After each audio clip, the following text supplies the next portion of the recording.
ہمارے گھر کے سامنے جمیل چاچا کا مکان تھا، جنہیں سب چاچا جمیل کہتے تھے۔ وہ کافی عرصے سے بے روزگار تھے۔ ایک دن انہوں نے اپنے گھر کی بیٹھک کو دکان میں تبدیل کر کے کریانہ کا سامان رکھ دیا اور بے روزگاری کا حل نکالا۔ شروع میں ان کی دکان پر کم ہی گاہک آتے تھے۔ وہ ذرا خشک مزاج تھے اور محلے والوں سے بن کر نہیں رکھتے تھے۔ اسی وجہ سے کوئی ان کی دکان کا رخ نہیں کرتا تھا۔ ان کے لڑکے کا نام عادل تھا۔ اس نے میٹرک کر لیا تو جمیل چاچا نے دکان اس کے سپرد کر دی، تاکہ گلیوں میں آوارہ پھرنے کے بجائے آنکھوں کے سامنے رہے۔ یار باشی سے بہتر تھا کہ دکان کے کوٹنے سے بند جائے۔ باپ کی نسبت عادل زیادہ خوش مزاج اور ملنسار تھا۔ وہ گاہکوں کے ساتھ عزت سے بات کرتا اور پڑوسیوں سے رعایت بھی لے لیتا، جبکہ جمیل چاچا پائی پائی کو دانتوں سے پکڑنا دانش مندی جانتے تھے۔ کسی سے ڈھیلے کی رعایت کے بھی روادار نہ تھے۔ دکان پر ایک بورڈ بھی لگا تھا: سودا نقد اور ادھار پیار کا دشمن۔ عقل کا اندھا تو عادل بھی نہ تھا، لیکن وہ عمر کے اس دور میں تھا جب انسان کو خود پر زیادہ اعتماد ہوتا ہے۔ اسی وجہ سے اس نے محلے کے کچھ غریب گھرانوں کے اپنے پاس کھاتے بھی کھول لیے تھے۔ اسی وجہ سے سارا محلہ عادل کی دکان سے سودا لینے لگا۔ ہمارے محلے میں کچھ معمولی تنخواہ دار سرکاری ملازم بھی رہتے تھے، جو پورے ماہ سودا ادھار پر لیتے اور جب تنخواہ آتی تو پچھلا کھاتا چکتا کر دیتے۔ یوں عادل نے رفتہ رفتہ گاہک پکے کر لیے۔ یہ کاروباری نکتہ تھا جس پر عادل کی کامیابی کا دار و مدار تھا۔ باپ عمر رسیدہ ہونے کی وجہ سے اس نکتے کو نہیں سمجھتے تھے۔ وہ عادل کو ٹوکتا رہتا کہ میاں، اس طرح تو تم ایک دن دکان کا بٹا بٹھا دو گے۔ یہ کھاتے داری کا سلسلہ بند کرو ورنہ دکان بند کر دو۔ عادل نے جواب دیا کہ ابا، آپ نے دکان میرے سپرد کی ہے تو مجھ پر اعتماد بھی کریں۔ میں آپ کو کما کر دکھاؤں گا، بشرطیکہ کہ مداخلت نہ کریں اور آرام سے گھر میں لیٹ کر حقہ پیتے رہیں، ورنہ خود چلائیں اپنی دکان۔ دکان چلانا جمیل چاچا کے بس کی بات نہیں تھی۔ انہوں نے صبر کا گھونٹ پی کر معاملات بیٹے کے حوالے کر دیے۔ تنخواہ دار طبقے کے علاوہ تازہ والے بھی عادل کی دکان کے متوالے تھے۔ جب ادھار کی سہولت مانگتے، عادل انکار نہ کرتا۔ یوں وہ سارے علاقے میں مقبول ہوتا گیا۔ ارد گرد کی چھوٹی دکانوں والوں کا کاروبار اس کے آگے مان پڑنے لگا۔ چند ہی دنوں میں عادل کی مقبولیت کے ساتھ ساتھ اس کی دکان کی مقبولیت بھی بڑھنے لگی۔ دکان چمک اٹھی اور کمائی میں اضافہ ہوا۔ دولت نے اس کی طرف لپکنا شروع کر دیا۔ ہم تازہ والے تھے۔ ابا کبھی کام پر جاتے، کبھی گھر بیٹھے رہتے۔ ماں محلے کے کپڑے سلائی کرتی اور اجرت ہفتے بعد ملتی۔ وہ بھی یکمشت نہیں۔ کامران بھائی ورکشاپ پر جاتے اور مالک روز شام کو چند روپے ہتھیلی پر رکھ دیتا۔ آمدنی کی یہ صورت ہی تو مہینے بھر کا زیادہ سودا کیسے خریدا جا سکتا تھا؟ ماں روز تھوڑا تھوڑا سودا لینے مجھے عادل کی دکان پر بھیجتی تھی۔ دکان ہمارے گھر کے سامنے تھی۔ میں دوڑی جاتی اور جس چیز کی ضرورت ہوتی لے آتی۔ سودے کے لیے میرے دن میں 4-5 پھیرے لگ جاتے تھے۔ عادل بہت نرم لہجے میں بات کرتا۔ مجھے اس کا یہ لہجہ اچھا لگتا تھا۔ کبھی دکان پر گاہک نہ ہوتا تو ادھر ادھر کی باتیں بھی کر لیتا۔ میٹھے چنے اور گڑ کے لڈو مفت دے دیتا۔ ان عنایتوں کی وجہ سے میں اس کی گرویدہ ہو گئی تھی۔ میٹھے چنے منہ میں ڈال کر منہ صاف کر لیتی۔ گھر کی ریوڑی تک جاتے جاتے وہ منہ میں گھل جاتے اور میں ایسا منہ بنا لیتی جیسے کچھ کھایا ہی نہ ہو۔ ذرا باشعور ہو گئی تو اوڑھنی لپیٹ کر جانے لگی۔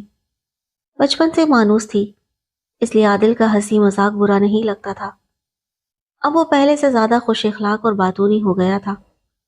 ہنس ہنس کر باتیں کرتا اور سودا بھی اچھا دیتا۔ کبھی دکان بند ہوتی تو ماں دوسری کسی قریبی دکان سے سودا منگوا لیتی، کیونکہ چولہا جلتے جلتے اچانک مٹی کا تیل ختم ہو جاتا۔ عادل کی دکان کی کھلنے کا انتظار کرنا بڑا سکون ملتا تھا۔ اماں کو خوشی ہوتی کہ وہ امیری یا غریبی کے فرق کے بغیر سب کو اپنوں کی طرح عزت دیتا تھا۔ خالہ جی کہہ کر سب کو احترام دیتا اور برے وقت کام آ جاتا۔ ماں عادل کے گھر آنے کا مطلب نہیں سمجھتی، مگر میں جانتی تھی کہ وہ اسی وقت آتا جب ابا اور کامران بھائی گھر پر نہ ہوتے۔ دکان پر کسی دوست کو بٹھا کر 10-15 منٹ کو آ جاتا اور کہتا کہ خالہ تمہارے ہاتھ کی چائے پینے آیا ہوں۔ خالہ جی جیسی چائے تم بناتی ہو اماں نہیں بنا سکتی۔ چائے کا مزہ الگ تھا، ایک پیالی پی کر دن بھر تازہ دم رہتا۔ میری بھولی اماں جلدی جلدی کیتلی میں پانی ڈال کر چولہے پر رکھ دیتی۔ آج ہی دودھ ختم ہو گیا تھا، ہنا جا بھاگ کر شیری خالہ سے آدھ پیالی دودھ تو لیا، ہنا مہمان آیا ہے۔ ارے خالہ رہنے دو، مت جاؤ۔ تب میں شیری خالہ سے لے آئی۔ اس دوران عادل مجھ سے 2-4 باتیں کر لیتا۔ اب تم دکان پر نہیں آتی ہو، اتنی بڑی ہو گئی ہو کیا؟ پھر مذاق میں کوئی بات کہتا کہ میں اس کا منہ تکتی رہ جاتی۔ رفتہ رفتہ اس کی زومانے باتیں میرے دل میں پھول کھلانے لگی۔ وہ قسم دے کر جاتا کہ آج 2 منٹ کے لیے دکان پر آ جانا، تیرے لیے باداموں والے گڑ کے لڈو رکھے ہیں۔ گڑ کے لڈو کا بہانہ تھا، میں جانتی تھی کہ وہ مجھے تنہائی میں بات کرنا چاہتا ہے، لیکن دکان پر پھر تنہائی کہاں تھی، گاہک آتے جاتے رہتے۔ دوپہر کو اماں سو جاتی تو میں دروازے سے پردہ ہٹا کر جھانکتی، جو ہی اس کے سامنے پہنچتی دروازے کی اوٹ میں بٹھا دیتا تاکہ گلی سے گزرنے والوں کی نظر مجھ پر نہ پڑے۔ ایک روز چھت پر جا رہی تھی کہ پاؤں پھسل گیا اور سیڑھی سے گر پڑی، ٹانگ میں سخت چوٹ آئی۔ درد سے ایک لمحے کے لیے بھی آرام نہ تھا، بستر سے نہ اٹھ سکتی تھی۔ منی سودا لینے گئی تو عادل نے میرے بارے میں پوچھا اور ہینا نے بتایا کہ آپا کے سیڑھی سے گرنے سے بہت چوٹ آئی ہے، وہ اٹھ نہیں سکتی۔ اگلے دن وہ کسی بہانے سے ہمارے گھر آ گیا۔ میں کھاٹ پر پڑی تھی، ٹانگ کو دوپٹے سے پٹی بندھی ہوئی تھی اور درد سے کرا رہی تھی۔ اگلے روز کامران ورک شاپ سے گاڑی لے آیا اور مجھے اسپتال لے گیا۔ ہڈی میں فریکچر آیا تھا، پلسٹر لگا، 2 ماہ بستر پر پڑی رہی۔ علاج کا سارا خرچہ چھپکے عادل ہی اماں کو دیتا رہا۔ اماں نے جتنے پیسے ادھار مانگے اس نے دیے، سب علاج پر خرچ ہو گئے۔ مجھے یقین آ گیا کہ عادل کو واقعی مجھ سے محبت ہے، ورنہ کون کسی کے لیے اتنی پریشانی اٹھاتا ہے۔ جی چاہتا تھا کہ اپنا آپ ہی عادل پر قربان کر دوں۔ اسے خبر تھی کہ ہم غریب، ادھار لوٹانے کے لائق نہیں، پھر بھی انکار نہیں کیا۔ ایک دن اماں گھر پر نہ تھی، ہنا بھی ان کے ساتھ تھی۔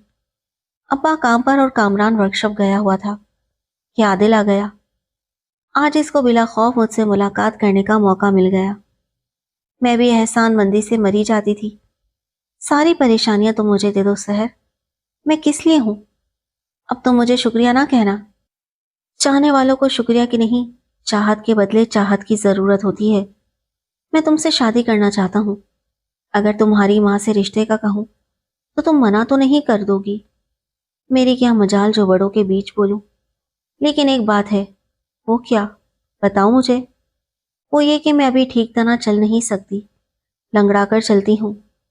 فرض کرو کہ ٹانگ ٹھیک نہ ہوئی اور میں اسی طرح لنگڑا کر چلی تو کیا کرو گے؟ کیا پھر بھی تم مجھ سے شادی کر لو گے؟ ہاں، کیوں نہیں؟ چاہت میں ایسی باتیں نہیں دیکھی جاتی۔ ہماری شادی ہو گئی تو میں تمہارا علاج کرواؤں گا، چاہے کسی بڑے شہر سے کیوں نہ کرانا پڑے۔ میرا دل اس پر نچھاور ہو گیا، لگا اس ملاقات نے میری ساری پریشانیاں ختم کر دی ہیں۔ یہ میری خام خیالی تھی۔ یہ ملاقات باعث راحت نہیں، میرے لیے عمر بھر کی پریشانی کا سبب بن گئی، اور تنہائی کا سمر میرے لیے موت کا پروانہ بن گیا۔ ماں کو پتا چلا تو اس نے عادل کو آڑے ہاتھوں لیا کہ کیا اسی دن کے لیے تم ہم پر عنایتیں کر رہے تھے؟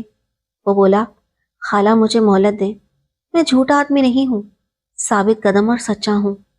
ماں نے کہا، اب مہلت کا وقت نہیں ہے۔ وہ بولا، میں آج ابھی اور اسی وقت سحر سے شادی کرنے کو تیار ہوں۔ آپ اپنے شوہر اور بیٹے کو منا لیں، میں اپنے کہے سے پیچھے قدم نہیں ہٹاؤں گا، مگر میرے والدین نکاح میں نہیں بیٹھیں گے۔ اماں نے دبے لفظوں ابا سے بات کی کہ عادل ہمارے گھر سے رشتہ لینے کا آرزو مند ہے۔ ابا نے کہا، عادل سے رشتہ قبول نہیں، میں سحر کی شادی اپنے بھائی کے لڑکے سے کروں گا۔ تم جانتی ہو کہ بڑے بھائی کو زبان دے چکا ہوں، اب بھائی کو چھوڑ کر غیروں میں رشتہ کریں، کیا تمہاری عقل ماری گئی ہے؟ ماں روتی تھی اور مجھے پیٹتی بھی تھی۔ میں نے سوچا کہ اب اپنے کیے کی سزا خود بھگتنی ہے، حل بھی مجھے ہی نکالنا ہے۔ عادل کی دکان پر جا کر بتا دیا کہ ابا اور بھائی جان مار ڈالیں گے جو دوبارہ ہمارے گھر میں تمہارا نام لیا۔ تم مجھ سے چوری چھپے نکاح کر لو، اسی میں عافیت ہے، بات کو جو ہوگا دیکھا جائے گا۔ اس وقت وہ گھبرا گیا تھا۔ بہرحال اس نے نکاح نامہ بنوا لیا اور مجھے دستخط کروا کر لے گیا۔ اگلے دن مجھے دکان پر بلایا، دکان کا دروازہ بند کر دیا۔ وہاں ایک مولوی صاحب اور اس کے 2-3 لوگ موجود تھے۔ یوں میرا ایجاب و قبول کروا کر نکاح نامے کی کاپی مجھے دے دی اور کہا، اب اگر تمہارے ابا انکار کریں تو یہ کاغذ ان کو دکھا دینا اور جو مار پڑنی ہے کھا لینا۔ میں نکاح نامہ اپنے باپ کو اسی وقت دکھاؤں گا جب تم اپنے باپ کو دکھا دو گی۔ یہ محبت نہ تھی، میری آزمائش تھی۔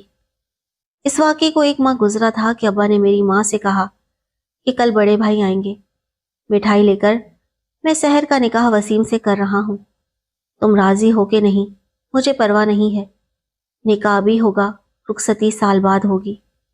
ماں بیچاری گنگ رہ گئی، لیکن اب میں چپ نہ رہ سکتی تھی۔ ہنا سے کہا کہ یہ کاغذ ابا کو دکھا دو۔ وہ نکاح نامہ لے کر ان کے پاس گئی۔ انہوں نے دیکھتے ہی اس کے پرزے کر ڈالے اور جوتا اٹھا کر مجھ پر لپکنے لگے۔ تبھی کامران آ گیا، مجھے مارتے دیکھا تو ان کا ہاتھ پکڑ کر روک دیا اور پوچھا، کیا ہوا ہے ابا، کیوں اس سے مار رہے ہیں؟ وہ بولے، اس نے کاغذ مجھے دیا ہے کہ دیکھو میں نے مرضی کا نکاح کر لیا ہے، تو کیا اب بھی نہ ماروں؟ کامران نے بھی جوتا اٹھا لیا اور ابا کے مارنے سے پہلے مجھے مارنا شروع کر دیا۔ خوب مارا کہ نیم جان ہو گئی۔ تب اماں مجھ پر گر پڑی۔ بس کرو، کیا مار ہی ڈالیں گے؟ بھائی مجھے دھکا دینے لگا کہ جا، نکل جا یہاں سے اور چلی جا اس کے پاس جس سے نکاح کیا ہے، تیرے لیے اب اس گھر میں کوئی جگہ نہیں ہے۔ میں روتی ہوئی شیری خالہ کے گھر چلی گئی۔ کامران بھی اس کے بعد گھر سے نکل گیا۔ غالباً شور کی آواز سن کر عادل دکان بند کر کے کہیں روپوش ہو گیا تھا۔ اس واقعے کے بعد وہ نظر نہیں آیا۔ 3 دن اس کی دکان بند رہی۔ کامران اس دن کا گیا، واپس گھر نہ لوٹا۔ ابا نے عارف تایا سے حوال بتایا۔ انہوں نے کہا کہ فوراً یہ گھر بیچو اور ادھر سے کوچ کرو۔ کامران سر پھرا ہے، کہیں کسی کی جان نہ لے لے۔ لڑکی نے اگر نکاح کر لیا ہے تو اس کو اس کی کرنی بھگتنے دو۔ تم غریب آدمی ہو، جو بھی کرے گا سولی پر تم ہی چڑھو گے، کیونکہ غریب کی گردن پتلی ہوتی ہے۔ عارف تایا اسی وقت ابا، ہنا اور اماں کو اپنے گھر لے گئے۔ مکان کو تالا لگا دیا۔ پھر کامران کی ورکشاپ پر گئے، وہ وہاں مل گیا۔ اسے سمجھایا بجھایا اور اسے بھی گھر لے گئے۔ بعد میں اسے سعودی عرب بھجوا دیا۔ اب میں شیری خالہ کے رحم و کرم پر رہ گئی۔ وہ کب تک مجھے رکھتی؟ انہوں نے جا کر عادل کے ماں باپ سے بات کی اور کہا کہ تمہارے بیٹے کے کرتوت دیکھو، کہ میرے بھانجے کا دوست بن کر اس کو دھوکہ دیا اور گھر کا بیدی بن کر دشمن ہو گیا۔ اب اگر نکاح کیا ہے تو آپ کے علم میں بھی ہوگا۔ سحر میرے پاس ہے، اس کو بہو بنا کر لے جاؤ۔ اس کے ماں باپ اسے میرے پاس چھوڑ گئے ہیں۔ جمیل چاچا یہ سن کر حیران ہو گئے، بولے، یہ کیا خرافات ہیں؟ عادل لاہور دکان کا سامان لینے گیا ہوا ہے، اسے آنے دو، پھر بات کروں گا، ابھی واویلا نہ مچاؤ۔ بیچاری شیری خالہ بیٹے کے پاس رہتی تھی، وہ بیٹے اور بہو سے ڈرتی تھی، تاہم ظفر خالو نے عقل مندی سے کام لیا اور سب گھر والوں سے کہا کہ سحر اب ہماری پناہ میں آ گئی ہے، تم اس کو پریشان مت کرو، غلطی انسان سے ہو جاتی ہے، عادل کو آ جانے دو، میں خود اس سے بات کروں گا۔ چند روز بعد عادل آ گیا۔ اسے معلوم ہو گیا تھا کہ میرے ماں باپ گھر چھوڑ کر جا چکے ہیں۔ ظفر خالو نے بات کی، اس نے نکاح نامے کی دوسری کاپی انہیں دے دی اور کہا کہ میں اس نکاح سے انکاری نہیں، مگر ابا سخت مزاج ہیں، ان کو منانے میں کچھ وقت لگے گا، آپ جو چاہیں گے تسلی کر دوں گا، کورٹ بھی چل کر نکاح کنفرم کرا لیں گے۔ فی الحال میرے ماں باپ سحر کو گھر نہ لانے دیں گے۔ میں سال بھر شیری خالہ کے گھر رہی، ظفر خالو ولی بنے اور کورٹ سے نکاح کنفرم کر لیا، لیکن ساس سسر نے مجھے گھر میں گھسنے نہ دیا اور نہ والدین نے قبول کیا۔ وہ گھر فروخت کر کے کسی اور محلے میں جا بسے۔ البتہ عادل مجھے خرچہ بھجواتا رہا۔ 1 سال بعد ظفر خالو کا انتقال ہو گیا۔ شیری خالہ نے اماں سے رابطہ کیا کہ اپنی بیٹی کو لے جاؤ۔ بہو اور بیٹا اس کو اب رکھنے پر راضی نہیں ہیں۔ میرا زور شوہر تک تھا، وہ چل بسے، میں بیٹی کی محتاج ہوں۔ کامران سعودیہ میں تھا۔ اماں نے کسی طور ابا کو سمجھا بجھا لیا، کیونکہ میں ایک بچی کی ماں بن چکی تھی۔ وہ مجھے آ کر لے گئے، مگر اس شرط پر کہ عادل کبھی ان کے گھر میں قدم نہ رکھے گا۔ عادل کی شادی اس کے والد نے اپنی بھانجی صبا سے کر دی تھی۔ 15 برس اسی طرح گزر گئے۔ ابا اللہ کو پیارے ہو گئے۔ عارف تایا نے میری جگہ ہینا کو اپنی بہو بنا لیا۔ ابا کی وفات کے بعد اماں نے میرا ساتھ نہ چھوڑا، محنت مزدوری کر کے میری بچی کو پروان چڑھایا، یہاں تک کہ وہ 15 برس کی ہو گئی۔ تب ایک روز عادل کی ماں محلے کی 2 عورتوں کے ہمراہ ہمارے گھر آئی اور نکاح نامہ دکھا کر بولی کہ بے شک میرے بیٹے نے سحر سے نکاح کیا تھا اور یہ نکاح نامہ موجود ہے۔